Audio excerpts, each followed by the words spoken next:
Hey, this is Mike.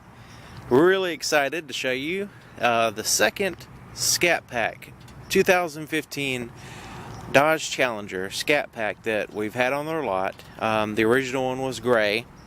This one is a blue color and it looks awesome with the matte black 20-inch wheels and just a sweet car.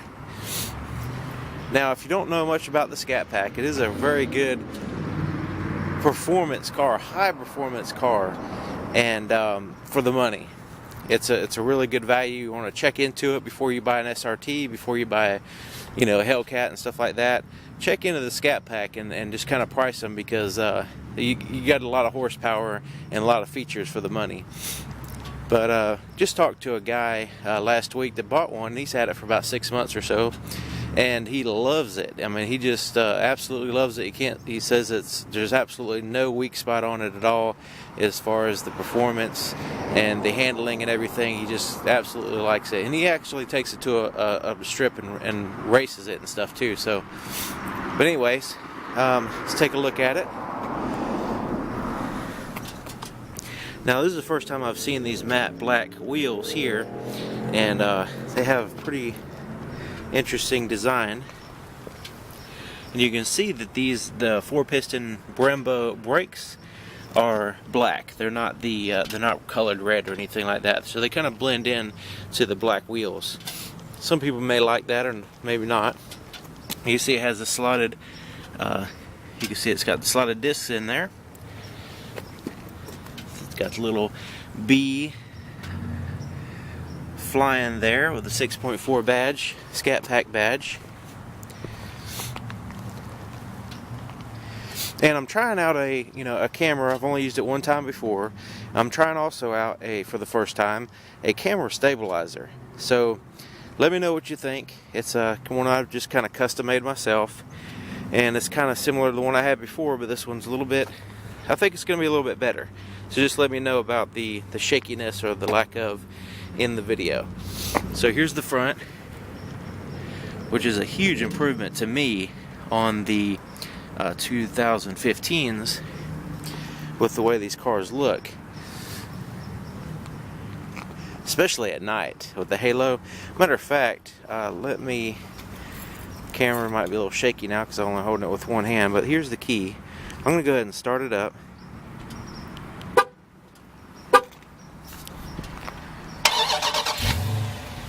Yeah, you see those halos there in the front? I mean, they are just really awesome. Coming down the road, I mean, it's just breathtaking to me.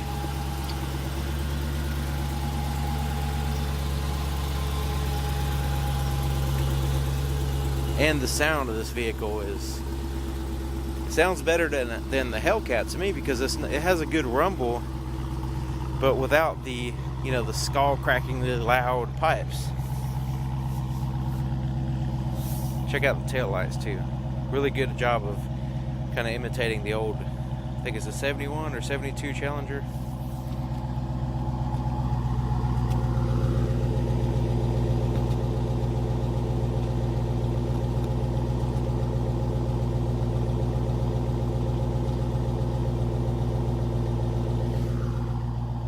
The sound is awesome.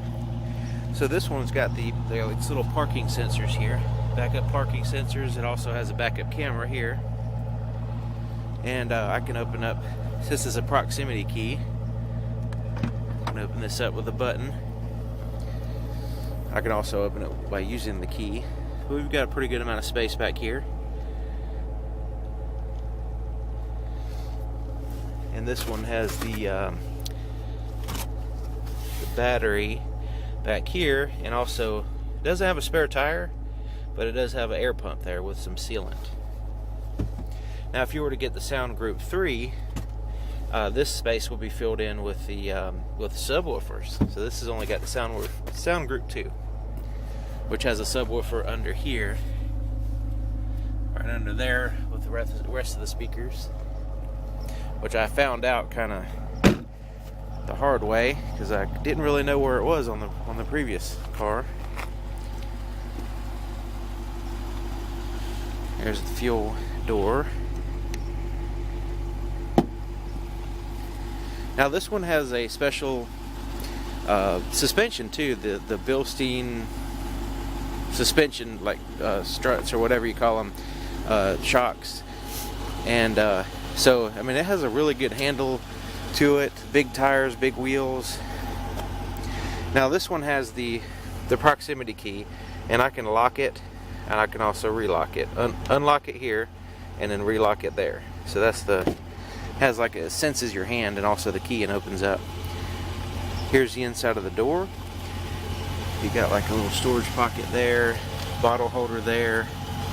There's your door handle. This one has the Alpine sound system, which is the Sound Group 2. There's your door lock controls and side mirrors. It does have heated side mirrors, and also, see that little triangle there? That is the blind spot detector. Power seat here in the front. Kind of half power seat. You still have to use this to adjust your back of the seat. It's got the RT embroidered in this suede here in the center, and then it's got the leather on the outside. And the suede is actually perforated. I don't know if you can see that. Now the seat goes forward. I'm going to show you. Not a whole lot of room there in the back. I don't know if you can see, it's a little dark. It's cold outside too. But there's the back seat. It's kind of, you know, you can put somebody back there, but it's not as comfortable as the front. The front's got plenty of room. Automatic headlights. You got your dimmer switches there. There's your another trunk release there. Now I'm going to hop in. It is cold. It says it's 51 degrees there, but it feels colder than that. Maybe the wind or something, I'm not sure. But here's the steering wheel. It's a leather wrap steering wheel. And so it has, I mean, the same buttons you would see on the other vehicles. It's got the cruise control. It has, you know, you can change that menu system there, which I'll show you. Voice recognition, Bluetooth phone, answer and receive and send calls there. And it does have the paddle shifters, which is pretty cool. You can shift through the gears. Now the guy that bought the other one said he really enjoys the paddle shifters, and that's what he uses almost when he really wants to get sporty. That's what he uses all the time. Alright, so let me adjust these things here. Okay, it's not quite dark enough to show you the backlit buttons here, which I'll show you in at a night video or whatever. But there's the gauges. Now let me just kind of cycle through. First up, before I need to go any further, I need to push this button, and that'll kind of turn everything on. But right now it's showing the speedometer there in the middle, and I'm going to use these buttons here to kind of adjust that. And so let's see here. I'm going to scroll down. This is the vehicle info screen. Let's scroll through just so you can see the different information that you can get. It's a lot of stuff, so I'm going to go fast. Engine power gives you the real-time power. That's pretty cool. Wish I could drive this car, but it's not mine, and it's, you know, not allowed to drive cars that are not mine. So I do have the, you know, I am allowed to do the video, but as far as driving the cars around, I wish I could do that, but I cannot. Scroll down, performance. This is some cool stuff here. Reaction time, like 0 to 60 miles per hour timer, and then you got a 0 to 100 miles per hour timer, 1/8 mile timer, quarter mile, braking distance, G forces when you're going around curves or whatever, or taking off or stopping. Peak G forces, it shows you what the vehicles has already. Lap timer, lap history, and top speed so far only 56 miles per hour. So you know, that's kind of the reason why they don't want anybody driving it, because they want the customer to experience the vehicle first, because it's theirs, they paid for it. So let me scroll down. Fuel economy, this will give you an average in a real time. Trip info will give you the miles and the miles per gallon and the time.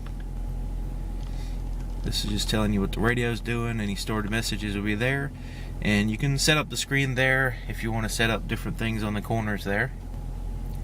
And then back to the speedometer. So that's the first screen. I mean, it's got two screens here. This is the other one. This is the radio and stuff. Now icons are hopefully you can see. It's a little bit dark. Let me see if I can. I know I'm showing you a screen, but just kind of when I point at stuff, I want you to be able to see. This is the radio. These are your icons across the bottom. Radio, satellite radio. Media, this is where you will, like you have an auxiliary USB SD card, and also the Bluetooth. You can play music through those sources. Controls, heated seat, ventilated seats, heated steering wheel. I'm going to turn that on right now. Climate control. This is where you can adjust your climate. You know, let me go ahead and turn it on so you can see what it looks like. I don't want all that fan blowing, but to give you an idea, you can sync it or you can, you know, have independent. It's just like the other Dodge vehicles and Ram trucks. It's the Uconnect system, 8.4. Phone, once you pair it, it'll have your phone book, recent calls. You can make calls there. You can transfer it back to your cell phone if you want. And then you got Uconnect apps. Some of them you have to register to use. And so there's pretty cool stuff there. Now, pushing this button down here, the Super Track Pack, will kind of pop up one of the Uconnect apps, and that is the performance pages. And it has a launch control. I'm not going to activate it, but basically you can set it to launch at a certain RPMs. And the guy that owns one, I was talking to him, he said he really likes that launch control. However, he still likes to just use the paddle shifters mostly. So right now we can set up sport mode, where when you push sport mode, you can kind of adjust different things there. Alright, let's get out of that. So that's what, you know, give you an idea what the Super Track Pack does there when you push that button. Parking sensors, you can turn them off there. You got some climate control buttons down there too. Now this is the shifter. I'm going to go ahead and put it in reverse. And when I do that, it pops up a backup camera there. And also your parking sensors will be displayed there in the center screen. So that way you can avoid hitting stuff. Now going all the way down like that and drive, you can just drive it. I mean, you don't have to really do anything there. But if you really want to be sporty and you don't want to use the paddle shifters, you can put it down here in manual. And this is kind of like a ratchet shifter. So you can shift it through the gears like so, which is pretty cool. It gives you another option besides just the paddle shifters. And it's kind of like the old ratchet shifter from the 70s. But you got a little pocket there. Cup holders are here. And this is a center console that lifts up. I know it's kind of dark, but it has like a little pocket in there. The store stuff, it's all black, so there's not much to see except for these areas here. And these are backlit, so that's a good example of what they look like. There's an auxiliary input, USB input, and an SD card input right here. And also you have a power supply there. Sorry about the lighting, it's just kind of getting dark on me. There's the glove compartment. It's felt lined here, and then it has like a shelf system in there. Up here, this is your rearview mirror, and it has an assist button, and that's for roadside assistance, or just pretty much to register your Uconnect apps, or pretty much anything. 911, if you push that button, even if you don't have a cell phone paired, it will call 911, and it will like give you like 10 seconds on the screen to opt out in case you accidentally push it, but it will actually dial 911. This car has its own cell connection. Up here, the tap lights like I have on there. Garage door controls are here. Got a place to put your sunglasses here. I know it's so dark, but it has like a little felt lining there because you gotta look cool when you're driving your cool car. The visor has a mirror and lights. Same thing on that side. Now, what's cool about the visors, I wish mine had this, is this little thing that slides out that kind of blocks the little space where the sun usually peeks through. Alright, and you see the quality of this vehicle is insane. I mean, it's really high quality. The seats are super comfortable. They kind of bolster around your body. And let me see if I can turn this light on. Well, maybe you can see that. very comfortable and warm. I got the heated seat on now. Heated steering wheel, man, if you ever get a chance to check one of those out. If you don't have one in your vehicle, if you get one, you'll be spoiled. You always have to have that. In the wintertime, it's a must, this heated steering wheel, or the heated seats for that matter. Alright, so let's take a look underneath the hood and look at that 6.4 liter. Now this one has let me check out those pedals too. This one has an 8-speed, TorqueFlite 8-speed. Matter of fact, I'll just show you the window sticker. There's lots of stuff that I'll probably go over too fast. But this has a TorqueFlite 8-speed transmission, and everybody says how awesome it is. It shifts faster than you can manually do with like a manual transmission. But just to give you an idea of what's going on there on the window sticker, this is the optional equipment here. So some of this stuff will be replaced by this. Anyway, let's take a look under the hood. The 8-speed transmission, the 6.4 liter Hemi SRT engine. Oh yeah. Powered by SRT 6.4.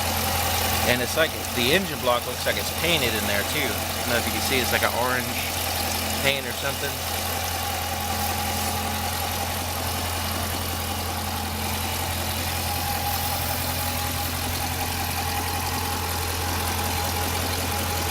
This vehicle is insanely powerful.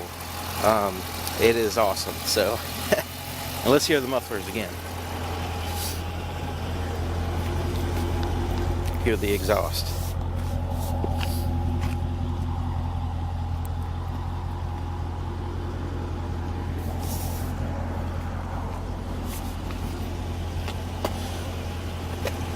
Just give a little bit of gas.